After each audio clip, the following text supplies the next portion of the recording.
கும்ப ராசி விருச்சிக லக்னம். ராசி அதிபதி சனி, லக்னாதிபதி செவ்வாய், சந்திரன் 4ஆம் வீட்டுல இருக்காரு. பொதுவா கும்பராசின்னு சொன்னாலே ஒரு நிதானம் இருக்கும், ஒரு உறுதித்தன்மை இருக்கும், சகிப்புத்தன்மை அதிகமா இருக்கும். அதே நேரத்தில் நிறைய இடம் சுத்தி பார்க்கணும், இயற்கையான சூழல் இருக்கணும், லைஃப்பை வந்து என்ஜாய் பண்ணணும், சின்ன சின்னதாக என்டர்டைன் பண்றது அவங்களுக்கு ரொம்ப பிடிக்கும். மற்றவங்கள ஈஸியாக டாமினேட் பண்ணிடுவாங்க. எந்த ஒரு விஷயத்தையும் உடனே வெளிக்காட்ட மாட்டாங்க, கொஞ்சம் கொஞ்சமாக சேர்த்து வச்சு மொத்தமாக தான் வெளிக்காட்டுவாங்க. ஆனால் அந்த டைமில் இவங்களுடைய ரியாக்ஷன் ரொம்ப பெருசாக இருக்கும். அது கோபமாக இருந்தாலும் சரி, அன்பாக இருந்தாலும் சரி, இவங்களுக்கு மரியாதை கொடுக்கணும். அதே நேரத்தில் இவங்களுக்கு முக்கியத்துவம் இல்லாத ஒரு இடத்துல இவங்க இருக்க மாட்டாங்க. ஒருவேளை இவங்களுக்கு மரியாதை குறைவாக ஒரு இடத்துல நடக்குது அப்படின்னா அதை உடனே வந்து ரியாக்ட் பண்ணவும் மாட்டாங்க, சகிச்சுட்டு போகிற தன்மை இருக்கும். ஆனால் தனக்கான டைம் வரும்பொழுது ஈஸியாக அதை வெளிக்காட்டிடுவாங்க. அப்படி அவங்க வெளிக்காட்டும் பொழுது இவங்க பேசுகிற பேச்சோ இவங்களுடைய செயல்பாடுகளோ ஆப்போசிட்ல இருக்கிறவங்களால மறுக்கவும் முடியாது, தடுக்கவும் முடியாது. அது மாதிரி இவங்க ஈஸியாக மற்றவங்கள டாமினேட் பண்ணிடுவாங்க. இது கும்பராசினுடைய பொதுவான குணங்கள். ஆனால் விருச்சிக லக்னம் சேரும் பொழுது இவங்களுக்கு நிதானம் இன்னும் அதிகமாக இருக்கும், உறுதித்தன்மை இன்னும் அதிகமாக இருக்கும். இவங்க ஒரு விஷயம் செய்கிறாங்க அப்படின்னா அது யாராலையும் தடுக்கவும் முடியாது. அந்த அளவுக்கு ரொம்ப ஸ்ட்ராங்காக இருக்கும், கான்ஃபிடென்ட்டாக இருப்பாங்க, ரொம்ப போல்டாக இருப்பாங்க, பயங்கர போல்டாக இருப்பாங்க. ஒருத்தவங்களுக்கு பிடிச்சி போச்சு அப்படின்னா அவங்களுக்காக என்ன வேணா செய்வாங்க, வேணான்னு முடிவு பண்ணால் அவங்களுக்காகவும் என்ன வேணா செய்வாங்க. அந்த மாதிரி ஒரு கேரக்டர் இவங்க. அதே நேரத்தில் ஞானம் இருக்கும், ஒரு வாழ்க்கையை பற்றின புரிதல் இருக்கும், மனசை எப்படி வச்சுக்கணும், உடல்நிலையை எப்படி பார்த்துக்கணும், நம்ம சுற்றி இருக்கிறவங்களை எப்படி மெயின்டைன் பண்ணணும், எல்லாமே உங்களுக்கு நல்லா தெரியும். வாழ்க்கையை பற்றின புரிதல் அதிகமாக இருக்கும். எல்லாத்துக்கும் மேலே இவங்களுக்கு ஒரு தியாக உணர்வு இருக்கும். தன்னுடைய சந்தோஷத்தை இழந்து மற்றவங்களுக்காக எது வேணா செய்யணும் அப்படின்ற தியாக உணர்வு இவங்களுக்கு இருக்கும். ப்ராக்டிக்கலாக வந்து எல்லா இடத்துலையும் அதை செய்ய மாட்டாங்க. அந்த உணர்வு இருக்கும், ஆனால் அது சரியான டைம் வரும்போது தான் அதை வெளிக்காட்டுவாங்க. லக்னம், ராசி இது ரெண்டும் முதல்ல எப்படி வேலை செய்யுதுன்றதை நம்ம தெரிஞ்சுக்கலாம். இப்போது ஒரு குழந்தை பிறக்குதுன்னு வச்சுக்கோங்களேன், அந்த நேரத்தில் சூரியனுடைய கதிர்வீச்சு எந்த ராசியின் மேலே விழுந்துச்சோ அது லக்னம். ஸோ அந்த லக்னத்தை வச்சு தான் மற்ற கிரகங்களின் தன்மைகளை நம்ம ஆராய்ச்சி பண்ண முடியும். அதே நேரத்தில் சந்திரன் எந்த ராசியின் மேலே இருக்காரோ அது ஜென்ம ராசி. இப்போ ஜென்ம லக்னத்தை வச்சு அந்த ஜாதகருடைய கேரக்டர் எப்படி இருக்கும், அவருடைய சிந்தனை எப்படி இருக்கும், அவருடைய லைஃப் ஸ்டைல் எப்படி இருக்கும், இந்த ஜென்மம் ஃபுல்லாக அவருடைய பலன்கள் என்ன, எந்தெந்த காலகட்டத்தில் எப்படி இருப்பார் அப்படின்றத ஜென்ம லக்னத்தின் மூலமாக நம்ம சொல்ல முடியும். இந்த ராசி எப்படி வேலை செய்யுது அப்படின்னா, கோள்கள் சுற்றிக்கிட்டே இருக்கு இல்லைங்களா, ஒரு கோளும் ஒரு காலகட்டத்தில் ஒரு இடத்துலேருந்து இன்னொரு இடத்துக்கு பயிற்சி ஆகுது. இப்படி பயிற்சி ஆகிட்டே இருக்கும் பொழுது ஒரு பலன் கிடைக்கும். ஒரே கிரகம் ஒரு வீட்டில் இருக்கும்போது ஒரு பலன் தரும், இன்னொரு வீட்டில் இருக்கும்பொழுது வேற ஒரு பலனை தரும். ஸோ இந்த கிரகங்கள் வந்து பயிற்சி ஆகும்போது கிடைக்கக்கூடிய பலன்களை சந்திரன் எங்கே இருக்காரோ அதை வச்சு நம்ம கால்குலேட் பண்ணுறோம். அதுதான் ராசி. ஸோ நீங்கள் பார்த்தீங்கன்னா ராசி பலன் தான் எங்கேயுமே சொல்லுவாங்க. ஏன் அப்படின்னா லக்னம்ன்றது ஃபிக்ஸ்டு. நீங்கள் பிறக்கும் பொழுது இந்த ஜென்மம் ஃபுல்லாக உங்களுக்கு என்ன பலன்றதை அங்கே ஃபிக்ஸ் பண்ணியாச்சு. அதே போல் நட்சத்திரமும் அதுக்கேற்ற மாதிரி பலன்கள் இருக்குது, தசாபுத்திகள் நடத்தக்கூடிய கிரகங்களுக்கு ஏற்ற பலன்களும் உங்களுக்கு இருக்குது. ஆனால் இந்த ராசி பலன் வந்து கோள்கள் மாறிக்கிட்டே இருக்கும் பொழுது ஒரு பலன் தர்றதுனால அது பலன் மாறிக்கிட்டே இருக்கும். அதனால் ராசி பலன் நம்ம சொல்கிற மாதிரி இருக்குது. லக்னம் அப்படின்றது ஒருத்தருடைய சிந்தனை, அவருடைய கேரக்டர் எப்படி இருக்கும் அப்படின்றத சொல்லக்கூடியது. இந்த ராசி அப்படின்றது வந்து தன்னுடைய செயல்பாடுகளை பற்றி சொல்லக்கூடியது. இப்போ உதாரணத்துக்கு ஒருத்தர் கன்னி லக்னத்தில் பிறந்திருக்காருன்னு வச்சுக்கோங்களேன், அந்த கன்னி லக்னத்துக்கு உண்டான அத்தனை குணங்களும் அவருக்கு இருக்கும். மேஷ ராசியில் பிறந்திருக்காருன்னு வச்சுக்கோங்களேன், மேஷ ராசிக்கு உண்டான அத்தனை செயல்களும் அவங்க செய்வாங்க. கன்னி லக்னத்துக்கு உண்டான சிந்தனைகள் இருக்கும், ஆனால் செயல்பாடு எல்லாமே மேஷ ராசிக்கு உண்டான செயல்பாடுகள் தான் அங்கே அதிகமாக இருக்கும். ஒரு பிரச்சனை அப்படின்னா அந்த பிரச்சனை எதனால் வந்துச்சு, அதை எப்படி சரி பண்ணலாம், அதை பேசியே சரி பண்ணக்கூடிய அந்த விஷயம் எல்லாமே கன்னி லக்னத்துக்கு இருக்கும். தன்னை வந்து நம்ம தப்பு பண்ணாமலே பழி சொல்லிட்டா கூட அவங்களுக்கு அதை புரிய வச்சு ஆப்போசிட் சைடு யோசிக்கிறது, நிதானமாக இருக்கிறது, இந்த விஷயம்லாம் அந்த கன்னி லக்னத்துக்கு இருக்கும். ஆனால் மேஷ ராசியை பொறுத்த வரைக்கும் என்னை எப்படி நீங்கள் என்னை தப்பு சொல்லலாம், அந்த கோபம் வந்துடும். அந்த கோபத்தோட அந்த தன்னுடைய உணர்வு வந்து வெளிப்படுத்தக்கூடிய அந்த தன்மை மேஷராசிக்கு இருக்கும். ஸோ மனசில் பார்த்தீங்கன்னா அவங்க நிதானமாக தான் இருப்பாங்க. நம்ம வந்து அவங்கள கேட்கணும், அவங்க சைடு நம்ம என்ன நியாயத்தை கேட்கணும், அவங்க சைடு யோசிக்கணும்லாம் இருக்கும். ஆனால் செயல்படும் பார்த்தா அந்த டைமில் டக்குன்னு கோவப்பட்டுருவாங்க. அப்புறமா யோசிப்பாங்க, நம்ம வந்து இந்த மாதிரி பேசியிருக்கக்கூடாது, நம்ம பொறுமையாக இருந்திருக்கணும். ஸோ இந்த டிஃப்ரென்ஸ் வர்றதுக்கு காரணம் லக்னமும் ராசியும் கிளாஷ் ஆகுது.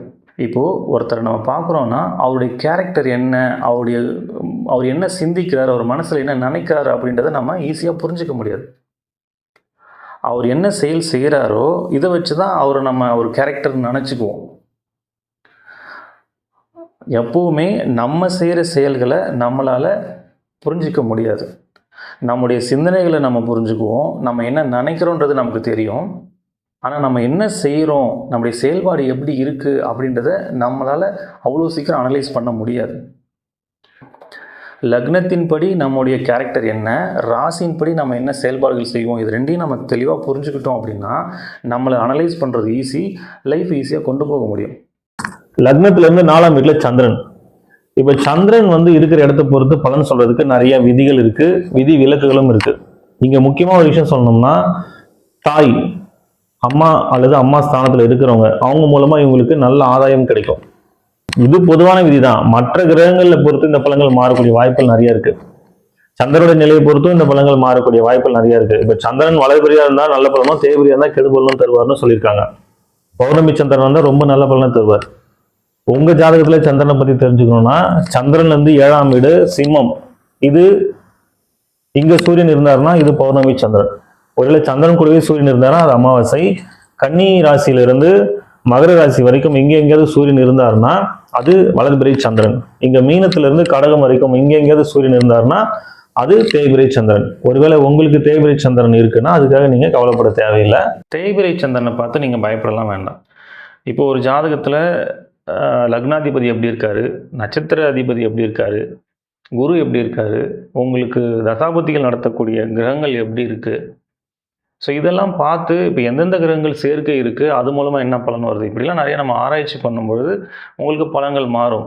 பொதுவாக வந்து சந்திரன் தேய்பிரையில் இருந்தால் சில சங்கடமான நிகழ்வுகள் நடக்கும்ன்றது அது பொது விதி, அவ்வளோதான். அது எல்லாருக்கும் நடந்தே தீரணும்னு கட்டாயம்லாம் இல்லை. அதுக்காக அது ஒரு பெரிய விஷயமா நினச்சி நீங்கள் கவலைப்பட தேவையில்லை. நீங்கள் ஒரு ஜாதகம் பார்க்க போகிறீங்கன்னா அதில் நல்ல பலனும் சொல்லுவாங்க, கெட்ட பலனும் சொல்லுவாங்க. எவ்வளோ பெரிய நல்ல ஜாதகமாக இருந்தாலும் அதில் கெட்ட பலனும் ஒன்று இருக்கும், எவ்வளோ கெட்ட ஜாதகமாக இருந்தாலும் அதில் நல்ல பலன்களும் இருக்கும். நல்ல பலன்களை சொல்லும்பொழுது எப்போவுமே நமக்கு மோட்டிவேஷனாக தான் இருக்கும்.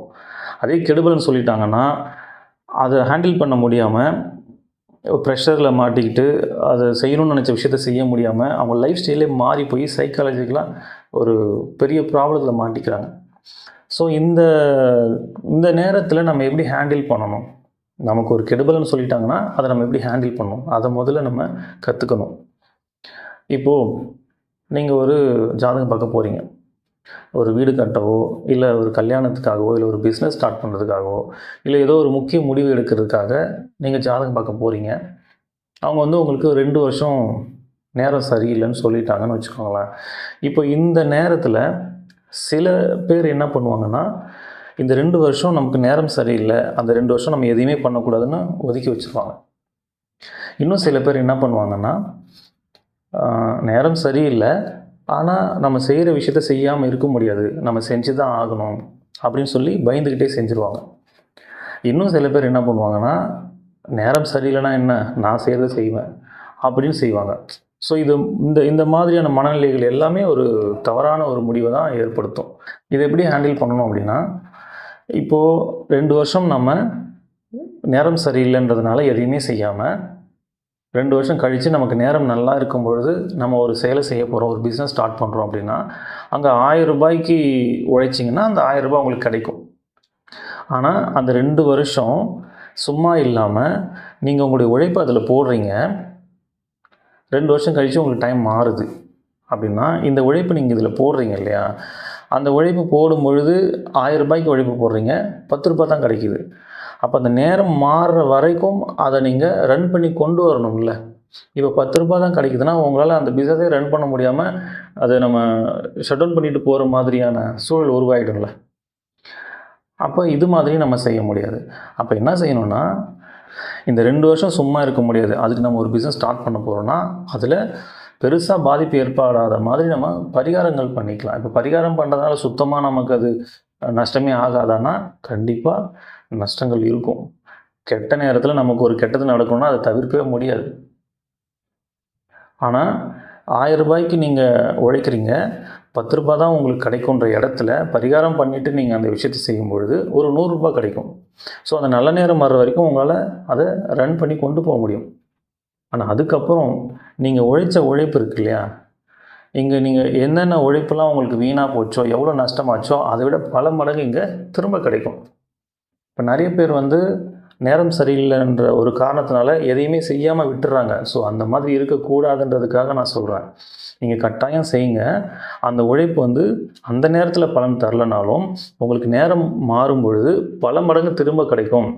நல்ல நேரம் வந்துச்சுன்னா ரூ. 1000 நீங்கள் உழைச்சிங்கன்னா 10,000 கிடைக்கலாம், 1,00,000 கிடைக்கலாம். அதுக்கு நீங்கள் என்ன பண்ணியிருக்கணும், கெட்ட நேரமாக இருந்தால் கூட உங்களோட உழைப்பை மிஸ் பண்ணக்கூடாது. நீங்கள் எல்லா நாளும் அந்த உழைப்பை போட்டுக்கிட்டே இருக்கணும். அதுக்கு தான் சொன்னேன், வெறும் உழைப்பு மட்டும் நீங்கள் போடும் பொழுது அந்த நல்ல நேரம் வரைக்கும் அந்த பிஸ்னஸை கொண்டு போக முடியாமல் போகலாம். அதுக்கு தான் சின்ன சின்ன பரிகாரங்கள் பண்ணிக்கணும். பரிகாரம் பண்ணணும்னா பணம் செலவு பண்ணி தான் பண்ணணும், கட்டாயம்லாம் இல்லை. பணம் செலவு செய்யாமலே நிறைய பரிகாரங்கள் செய்ய முடியும். அது என்னன்றது நான் திரும்ப பின்னாடி சொல்கிறேன். ஸோ எவ்வளோ கெடுபலன்கள் நம்ம ஜாதகத்தில் இருந்தாலும் அதை சரி பண்ணுறதுக்கு ஆப்ஷன் ஒன்று இருக்குது. அதனால் நீங்கள் சந்திரன் தேய்பிரையாக இருக்கிறதுனால நமக்கு ஏதோ பெரிய பிரச்சனையாக இருக்குமோ அப்படின்னு பயப்பட வேணாம். அதனால் வரக்கூடிய பாதிப்புகளை நம்ம சரி செய்கிறதுக்கும் நம்மக்கிட்ட வாய்ப்புகள் இருக்கும். அந்த ஜாதகத்தில் பார்க்கும்பொழுது கண்டிப்பாக இருக்கும். அதனால் நீங்கள் பயப்பட வேண்டாம். இவங்களுக்கு வேலையை பற்றி சொல்லணும் அப்படின்னா, இவங்களுக்கு வியாபாரம் பண்ணுற வாய்ப்பு அதிகமாக இருக்கும். இவங்களுக்கு ஸ்மார்ட் ஒர்க் பண்ண தான் பிடிக்கும். இவங்களுக்கு நல்ல டெக்னிக் தெரியும். உட்காந்த இடத்துலேருந்து வேலை செய்யணும், நிறைய சம்பாதிக்கணும், ஸ்மார்ட்டாக ஒர்க் பண்ணணும். அது எப்படின்றது நுணுக்கம் இவங்களுக்கு நல்லாவே தெரியும். அதே போல் பழமையான பொருட்களுக்கு முக்கியத்துவம் தருவாங்க. பழங்காலத்து பொருட்களை ஆல்டர் பண்ணி பெரிய லாபத்துக்கு விற்கிற நுணுக்கம் அவங்களுக்கு தெரியும். அதே போல் பரம்பரையாக செய்யக்கூடிய வேலைகள், தந்தை வழி கிடைக்கக்கூடிய தொழில் வேலை, இது மாதிரியான வாய்ப்பு அதிகமாக இருக்கும் இவங்களுக்கு. இரும்பு சம்மந்தப்பட்டது, போலீஸாக இருக்கிறது, மிலிட்டரியில் இருக்கிறது, டாக்டராக இருக்கிறது, நர்ஸாக இருக்கிறது, ஒரு டீச்சர், ப்ரொஃபஸர், ஒரு அஸ்ட்ராலஜர், சைக்காட்ரிஸ்ட், நிலம் சார்ந்த வேலைகள், நிலத்திலிருந்து கிடைக்கக்கூடிய பொருட்கள் சார்ந்த வேலைகள், ஒரு என்ஜினியராக இருக்கிறது, லாயராக இருக்கிறது, ஜட்ஜாக இருக்கிறது, இது மாதிரியான வேலைகள்லாம் கிடைக்கிற வாய்ப்புகள் இவங்களுக்கு அதிகமாக இருக்கும். திருமணத்தை பற்றி சொல்லணும்னா, தன்னுடைய கணவனோ மனைவியோ அவங்களுக்காக எது வேணால் செய்யக்கூடிய தியாக உணர்வு இவங்களுக்கு இருக்கும். அதே நேரத்தில் ரொம்ப ரொமான்டிக்காக இருக்கும்னு நினைப்பாங்க, ரொம்ப அட்டாச்மெண்ட்டாக இருக்கும்னு நினைப்பாங்க, பாண்டிங் அதிகமாக இருக்கும்னு நினைப்பாங்க, பொசசிவாக இருக்கும்னு நினைப்பாங்க. தன்னுடைய கணவனோ மனைவியோ அவங்க தன்கிட்ட இது மாதிரிலாம் இருக்குன்னு எதிர்பார்ப்பாங்க. இவங்க நல்லா தான் பார்த்துப்பாங்க. அதே நேரத்தில் இவங்களுக்குள்ள ஒரு பெருமை இருக்கும்.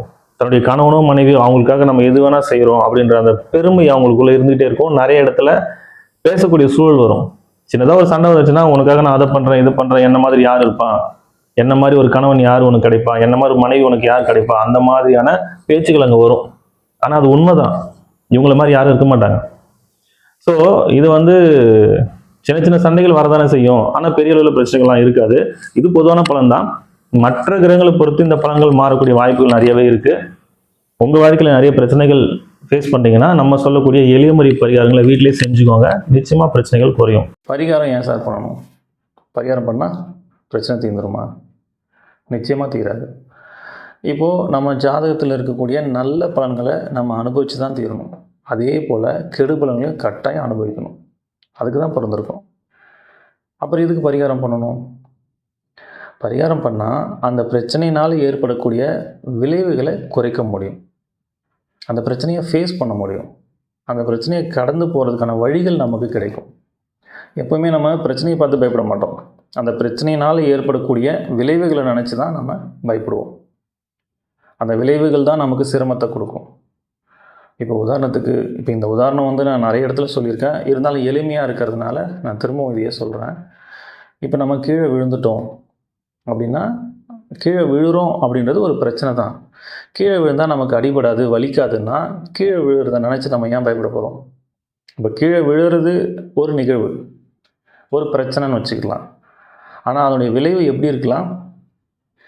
ஒன்றுமே நடக்காமல் நம்ம எழுந்துடலாம், இல்லை கை காலில் முறிவு ஏற்படலாம், இல்லை 6 மாதம் படுத்து படுக்கையாக இருக்கலாம், இல்லை உயிர் போகிற அளவு கூட பாதிப்பு ஏற்படலாம். அப்போது கீழே விழுறது ஒரு பிரச்சனை, ஆனால் அதோடைய விளைவுகள் மாறிக்கிட்டே இருக்கு இல்லையா? இப்போ நம்ம பரிகாரம் பண்ணுறதுனால என்ன நடக்கும்னா, அந்த கீழே விழுற பிரச்சனையை நம்ம தவிர்க்க முடியாது. ஆனால் அதனால் ஏற்படக்கூடிய பாதிப்பை நம்ம குறைக்க முடியும். நம்ம ஜாதகத்தில் பிரச்சனைகளை ஏற்படுத்தக்கூடிய கிரகங்களை சாந்தப்படுத்தவும், அதனுடைய வீரியத்தை குறைக்கவும் நம்ம செய்யக்கூடிய செயல்கள் அனைத்துமே பரிகாரம் தான். சரி, இந்த பரிகாரம் பணம் செலவு பண்ணி தான் பண்ணணுமா? பரிகாரம் பல வழிகளை நம்ம செய்ய முடியும். பணம் செலவு பண்ணி செய்கிறது எவ்வளோ வழிகள் இருக்குது. பணம் செலவு பண்ணாமல் நான் செய்யக்கூடிய நமக்கு வழிகள் நிறையா இருக்குது. என்னால் பெருசாக பொருள் செலவு பண்ண முடியாது, ஆனால் பரிகாரம் பண்ணணும்னு நினைக்கிறவங்களுக்கு நான் சொல்லக்கூடிய விஷயங்கள்லாம் நீங்கள் தாராளமாக ஃபாலோ பண்ணலாம். இது எந்த ராசிக்கும் எந்த நட்சத்திரத்துக்கும் பர்டிகுலராக நம்ம சொல்லலை. பொதுவாக யார் வேணாலும் செய்யக்கூடிய எளிமையான பரிகாரங்கள். முதல்ல சூரியனுக்கு சமர்ப்பணம் செய்யணும்.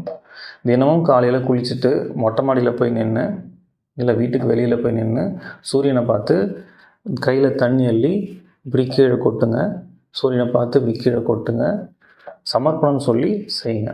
ஒவ்வொரு பௌர்ணமி அன்னைக்கும் திருவண்ணாமலைக்கு கிரிவலம் போயிட்டு வாங்க.